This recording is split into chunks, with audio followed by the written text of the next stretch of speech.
Hilang knalpot, hilang ban, velg curi. Niat pergi mancing, pilu pria di Makassar motor dipreteli maling, ban belakang dan knalpot hilang.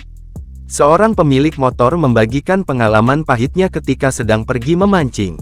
Melansir akun Instagram @ndoro.real pada Rabu, tanggal 13 November tahun 2024 dijelaskan bahwa peristiwa itu terjadi di pantai belakang Stadion Barombong, Makassar. Mulanya, pria itu hendak pergi memancing. Namun, baru ditinggal sebentar, alangkah kagetnya ketika mendapati motornya dipreteli oleh maling. Terlihat, knalpot dan ban belakang motor tersebut sudah tidak ada lagi. Sang pemilik motor pun hanya bisa meratapi motornya tersebut. Hilang knalpot, hilang ban, velg curi.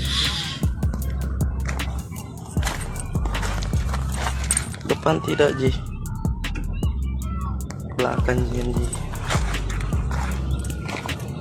Kurang ajar itu orang mencuri itu. Kini, video yang diunggah oleh akun Instagram @ndoro.real pada Selasa tanggal 12 November tahun 2024 itu pun viral dan diunggah ulang dalam banyak akun di media sosial. Warganet yang menyaksikan video itu pun lantas merasa iba dan ramai memberikan komentar dalam unggahan tersebut. Belum diketahui apakah sang pemilik motor sudah melaporkan peristiwa itu ke pihak yang berwajib atau belum. Hingga saat berita ini dibuat, pihak Tribun Sumsel.com masih mencari informasi yang lebih mendalam terkait video viral tersebut.